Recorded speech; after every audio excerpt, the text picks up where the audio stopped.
Connie Willis, the podcast. Taking you into new ways of thinking, even providing answers to questions you've often pondered. Connie Willis, the podcast. This is a Connie Willis exclusive.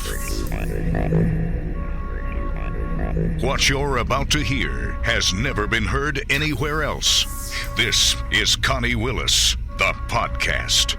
Hey there, everyone. Connie Willis here, along with Robert Treat, informant, private military government contractor, U.S. Navy Special Warfare veteran, and whistleblower, too. Find him at robtreat.com. Get ready for his future blog and updates. And we're going to also find out how well he's doing, too. Thanks for all the letters, emails, and helping him out on GoFundMe. Learn more about Rob at robtreat.com. Of course, you can always go to Connie Willis, the podcast, or Connie here, or ConnieWillis.com. This is phase 2 of Robert Treat, the informant. Now, when we last left off, I was asking you about this memory loss, this short-term memory loss that a lot of people are having and talking about. I mean, at first, really, you're kind of keeping it to yourself until you hear somebody else say it. And then you say, hey, I'm doing the same thing. Oh, well, so is my friend and this and that. And you think, is it age? Is that what it is? So you had mentioned one thing. You said it was the Havana syndrome. But then you also say there's something else to that, too.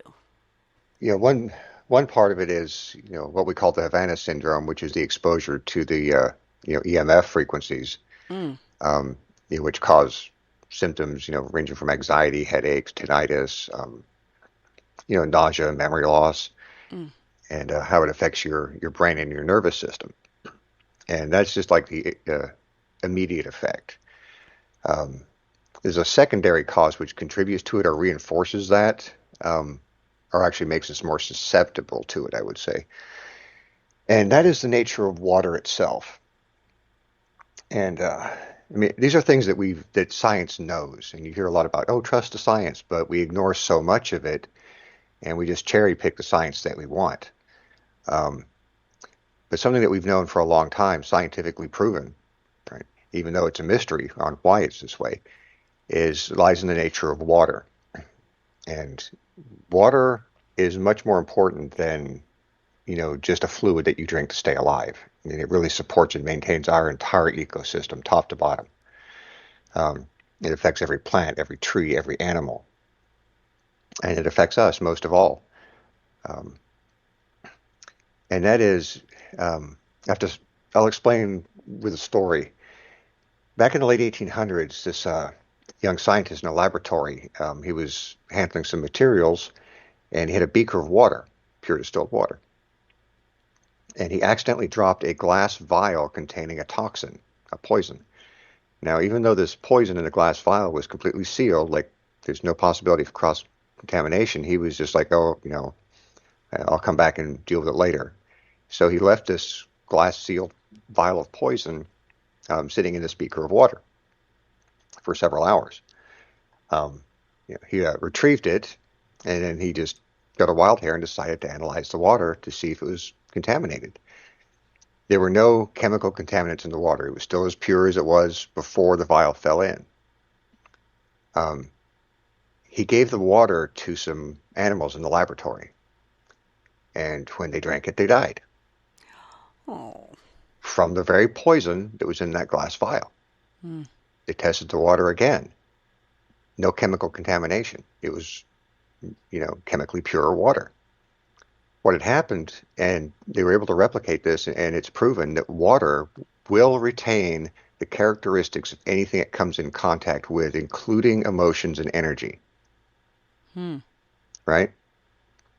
So we drink water, it comes out of plastic. And they also, which is scientifically proven, is when you force water through an unnatural means, it chemically changes the structure of the water, rendering it basically, very little bioavailability, doing very, little more than turning, becoming pee, really. And that's when you force water through right angles. like all of our plumbing is right angles. Right angle plumbing will chemically destroy water. When you look at it under a microscope, its chemical structure is completely destroyed, and when you explode it into a snowflake, it won't produce a symmetrical pattern. Like a natural snowflake would. You get this distorted, warped freak of a snowflake.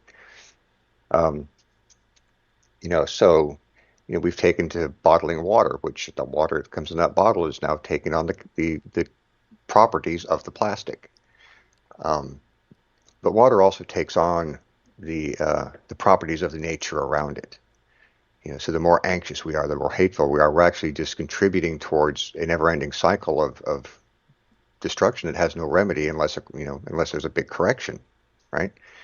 Because like I said, with our own energy, not only are we polluting ourselves and each other, but we're polluting the rest of the universe because everything's connected.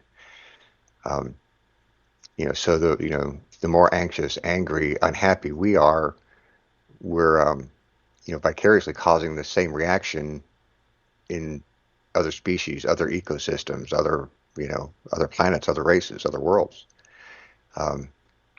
It's not just us. Earth's not an island, right? We're a planet within a galaxy, within a universe.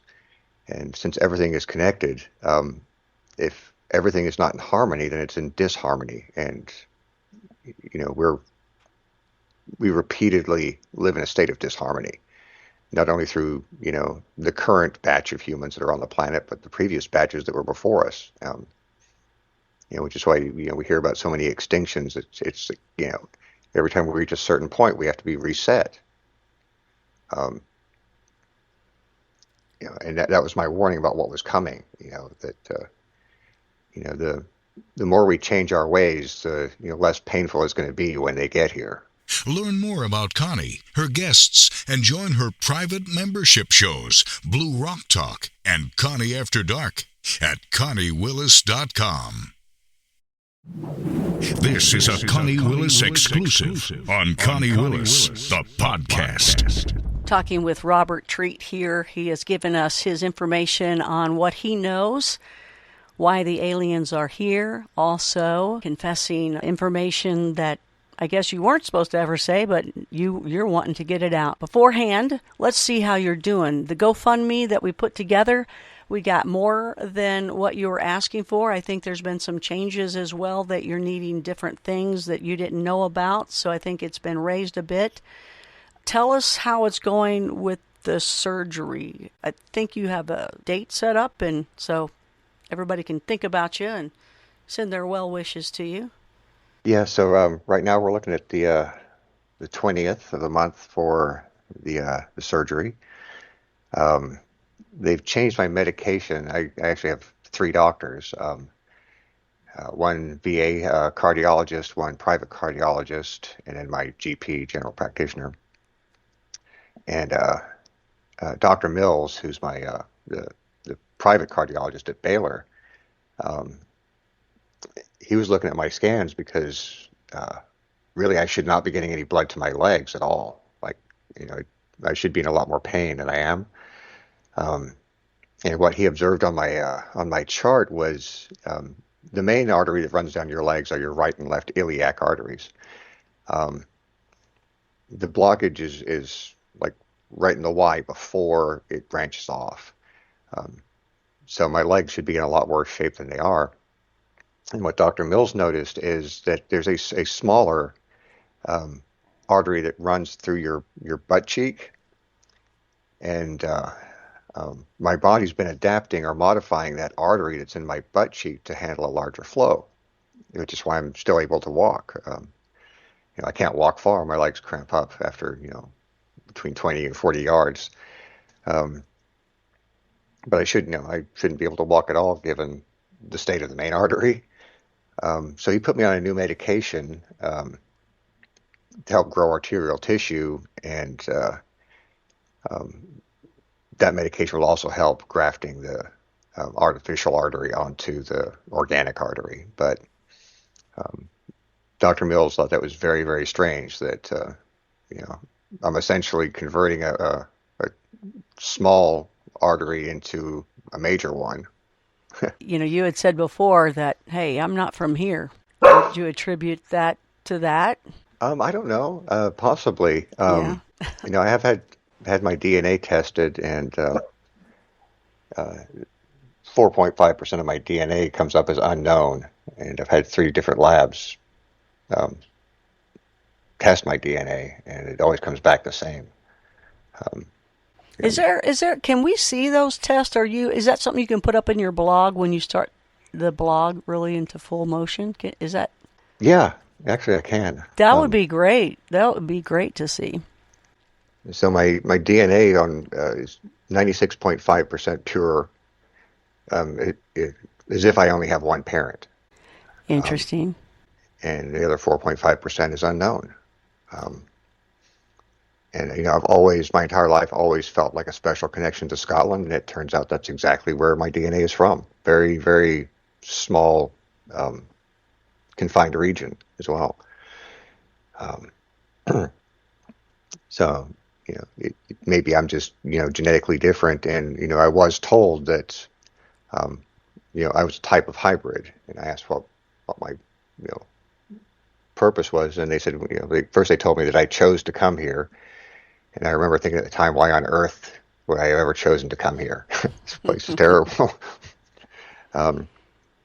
It's wonderful, too. It's, got a lot of crazy things that people have done. It's just a beautiful world. To me, I really believe in the hybridization project that Dr. David M. Jacobs and Bud Hopkins' research led to.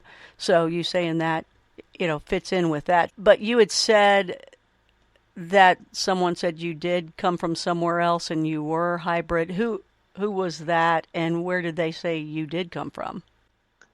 Okay. Yeah, no, that was one of the questions, I think, from the Blue Rock show. Now, when I was young, when I would fall asleep, I would fall asleep scared all the time.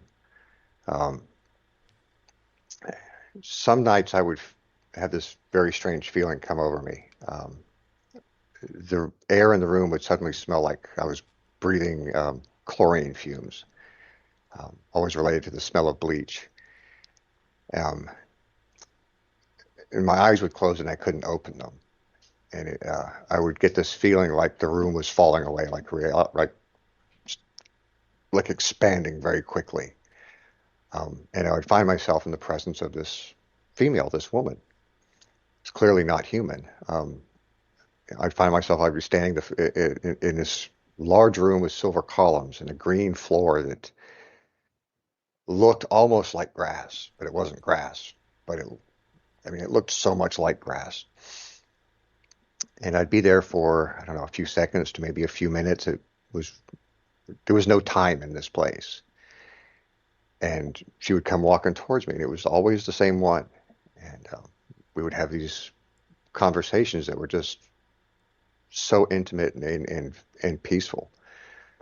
And through these conversations, she explained to me that I chose to come here, that this vessel was prepared for me to inhabit. And the vessel, your body. This body, yes, was prepared for me to inhabit. And but something had gone wrong, and I think it had to do with the adoption. That wasn't where I was supposed to be, and things didn't turn out the way they were. And I'd asked why I'd come here. Why? Because she said I chose to come here. I said, why? Why did I choose to come here? And she said that I and others had chosen to come here to gather and provide information. Like, we're just here to experience, and our experience is like data collection that the other races are using, as a metric for our civilization. Informant. What you just heard has never been heard anywhere else. This is Connie Willis, the podcast. Informant. Learn more about Connie, her guests, and be sure to join her private membership shows, Blue Rock Talk and Connie After Dark, at ConnieWillis.com. Whistleblower.